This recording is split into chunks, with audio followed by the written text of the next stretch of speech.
안녕하세요. 2022년 5월 24일 티몽 모닝입니다. 첫 번째로 가져온 뉴스는 한국을 포함한 IPEF가 공식 출범됐어요. 이걸 가져온 이유는 아시아를 중심으로 자리 잡히는 경제 관련 또 하나의 연합 방식이기 때문에 가져왔고요. 다양한 이슈를 물고 있습니다. 2022년 5월 23일 어제 IPEF가 공식 출범했다고 합니다. 미국 바이든 대통령의 선언이 있었고 당연히 미국이 주도하는 것인데요. IPEF는 인도 퍼시픽 이코노믹 프레임워크의 약자로 인도 태평양 경제 프레임워크라는 말이죠. 보통은 무슨 조약으로 국가 간에 법적으로 의미가 있는 약속을 하는데요. 이건 이름에 조약이나 그런 종류의 단어가 안 보이죠? 서로 법적으로 강제력 있게 구속하진 않지만 경제 관련 여러 문제에 있어서 소속되는 국가끼리 도움이 되도록 하자는 모임이에요. 보통 조약 같은 게 들어갈 마지막 자리에 프레임워크란 단어가 들어가 있는 이유죠. 프레임워크란 여러 문제들을 해결하기 위해서 미리 만들어 놓는 구조 자체를 뜻하거든요. 언제든 이용할 수 있는 구조로서요. 그럼 이 인도와 태평양 중심의 IPEF는 무슨 문제를 해결하고자 하는 걸까요? 크게 네 가지가 있습니다. 첫째로 디지털 상거래, 즉 온라인 쇼핑을 포함한 무역 문제고요. 요즘은 온라인 통해서 국가를 오가는 해외 직구도 많고 그렇잖아요.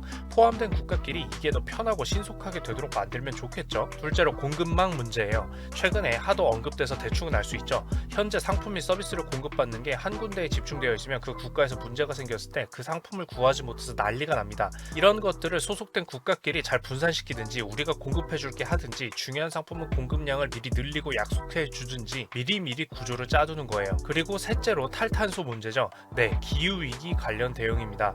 관련 인프라와 신재생에너지 서로 어떻게 쓸 거고 관련 기술들을 주고받거나 목표를 잡고 협력하는 거죠. 마지막으로 네 번째는 부패 문제입니다. 실제로 자연환경이 썩는 걸 얘기하는 건 아니고요. 세금 안 내려고 도망간다든지 그러면 어떻게 추적할 것인지 정치 경제 세계에서 부패가 일어난다는 건 결국 돈이 쓰일 곳에 못 쓰이고 세금이 지불될 곳에 지불되지 않고 숨겨지든지 하는 거거든요. 특히 글로벌 기업과 서비스가 늘어나 여기저기 국가를 넘어 돈이 도망다닐 수 있는 지금 관심을 가질 수밖에 없죠. 그렇기 때문에 경제 협의체에서도 돈이 시장에 제대로 흐르도록 어떻게 할 수 있는지 협력해 보자는 겁니다. 이렇게 네 가지 문제에 대해서 서로 협력하자는 것이 바로 IPEF인데요. 현재 참여 국가로는 인도 태평양 인근의 13개 국가가 언급되었고요. 한국, 일본, 호주, 인도, 태국, 뉴질랜드, 싱가포르, 말레이시아, 인도네시아, 베트남, 브루나이, 필리핀, 그리고 미국까지입니다. 국가 명단이나 협의체 이름에서 보면 알겠지만 아시아 지역에서 중국을 제외하고 미국과의 협력을 공고히 하는 경제협의체라고 할 수 있겠죠.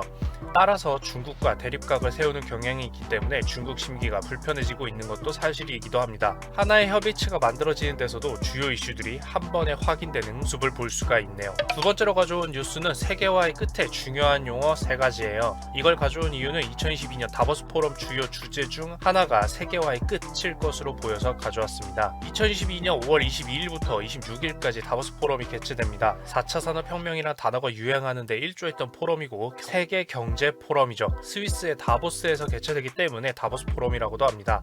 여기서는 앞으로의 세계 경제에 대해서 다양한 이야기가 오고 가고 하는데요. 4차 산업혁명처럼 한 시대의 보고서 앞줄을 풍미할 단어를 알고 싶다면 반드시 한번은 체크해봐야 할 포럼이죠. 그 중요성을 잘 보여주는 것이 이제 이번 주 내내 진행될 예정인 포럼이긴 하지만 예상되는 주요 의제는 상당히 파급력이 있는 것입니다. 바로 세계화의 끝이죠. 어제인 5월 23일 묵모닝에서도 애플 기업의 사례로 다루었던 내용이었는데요.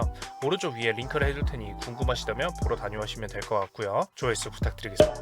핵심은 우크라이나 침공, 코로나 바이러스, 기후위기, 그리고 국가 간 분쟁 등으로 인해 상품 및 서비스가 원활하게 세계 곳곳에 공급되지 않는 문제 때문이죠. 이 문제의 경험을 통해서 공급의 문제가 최대한 생기지 않도록 여기저기 분산해서 생산하고 공급받아야겠다라는 생각이 국가들한테 들어간 겁니다. 그 결과 가장 저렴한 곳을 하나 선택해 외주, 즉 아웃소싱 주는 게 아니라 비용은 늘더라도 다양하며 안정적인 곳을 택하게 된다는 겁니다. 여기서 등장하게 되는 주요 용어들이 몇 가지 있는데요. 첫째로 온쇼어링이에요. 온쇼어링이란 한 기업이 국내에 있는 다른 지역, 보통은 더 저렴한 비용이 들어가는 지역에 외주를 주는 것이죠. 해외에 있는 기업에 업무를 맡기고 있었다면 그랬더니 상품이 물류 문제 등으로 제때 도착하지 않거나 할 수 있었죠.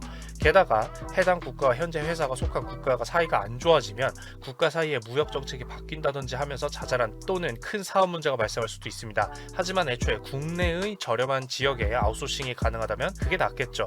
다만 세계가 그물망처럼 촘촘하게 연결되어 가장 효율적인 비용으로 돌아가는 것이 좋다는 입장에서는 이런 온쇼어링이 반대되는 입장이 되게 됩니다. 물론 온쇼어링 하지 말고 세계화 생각해서 제일 저렴한 비용에 해외 국가에 공장 지어 사업하라고 누군가 강요하기는 힘들겠죠. 둘째로 리쇼어링이에요. 리쇼어링이란 흔한 예를 들 수 있는데요. 2000년대 후반부터 한국도 중국은 미국, 유럽 등의 국가에서 저렴한 인건비의 공장 노동자를 활용하기 위해서 중국의 공장을 폭발적으로 많이 지었었습니다.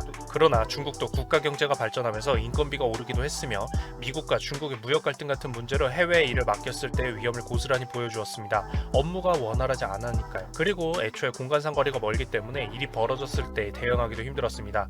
2020년 이후 코로나 바이러스가 유행하고 2022년 3월부터 중국에 재확산이 되어 상해의 도시와 항만 등이 봉쇄되자 많은 상품들을 만들지 못하거나 만들어도 제대로 이동시킬 수가 없었죠. 더불어 어쨌든 국가 입장에서 자국의 기업이 다른 국가의 국민들에게 일자리를 주는 게 탐탁치 않아 하는 경우도 있습니다. 따라서 다시 국내로 돌아와 사업하도록 하는 것을 추진하기도 했죠. 네, 바로 해외에서 국내로 다시 생산 지점인 공장을 옮기거나 기업을 옮겨오는 것을 리쇼어링이라고 합니다. 리가 다시란 뜻이 있는 접두사니 이해가 가죠. 셋째로 니어쇼어링입니다. 니어쇼어링에서 니어는 근처라는 의미가 있죠. 현재 해외의 한 국가에 공장을 짓고 상품을 집중적으로 생산 중이었다고 합시다. 이때도 역시 해당 국가에 코로나 바이러스나 기업이 속한 국가와의 갈등이 발생하는 등의 문제가 발생하면 생산이든 상품 공급이든 문제가 심각해집니다. 그 국가의 비용이 증가해도 마찬가지죠. 현재 해외의 한 국가에 공장을 짓고 상품을 집중적으로 생산 중이었다고 합시다. 이때도 역시 해당 국가의 코로나 바이러스나 기업이 속한 국가와의 갈등이 발생하는 등의 문제가 발생하면 생산이든 상품 공급이든 문제가 심각해집니다. 그런데 문제는 자국으로 이 공장을 옮기는 것도 적절한 선택은 아닐 수 있습니다.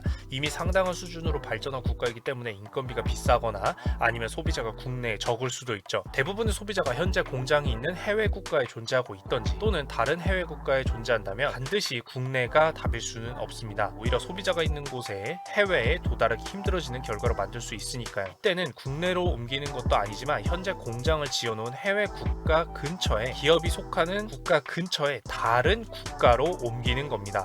그래서 근처라는 의미의 near shoring이죠. 기존에 있었던 해외 국가도 아니고 지금 우리 국가도 아니고 제2의 다른 해외 국가 근처에 있는 해외 국가로 옮긴다는 뜻이에요. 이렇게 온쇼어링, 리쇼어링, 니어쇼어링은 결과적으로 비용을 가장 절감하는 국가의 공장이 집중되어도 상관없고 세계 전체적으로 효율화되는 것이 수순이었던 기존 세계화의 흐름과는 다르다는 것이 핵심입니다. 비용 절감보다 안정성을 꾀한다는 것이죠. 따라서 비용이 증대되는 것은 또 어쩔 수 없는 효과예요. 세계 전체로 보면 말이에요. 자, 이런 용어들이 2022년 다보스 포럼 전에 주요 용어로 언급되었다고 하니 2022년에 세계 경제에 대한 어떤 우려가 있는지 요약이 조금 되죠. 자, 그래서 오늘 가져온 두 가지 이슈. 첫 번째는 미국의 IPEF 공식 출범이고요. 그 IPEF가 해결하려는 문제가 무엇인지 알아봤습니다. 그리고 두 번째로는 탈세계화 추세와 그와 관련된 용어들 온쇼어링, 리쇼어링, 니어쇼어링을 알아봤어요. 그리고 이 모든 다보스 포럼이 끝났을 때 무엇이 언급됐는지 한 번 더 알아보면 좋겠죠? 자, 이렇게 오늘도 있어 보이는 경제 이야기로 커피 한 잔을 맛있게 즐기실 수 있도록 준비를 해봤는데요. 이상 티묵이었습니다.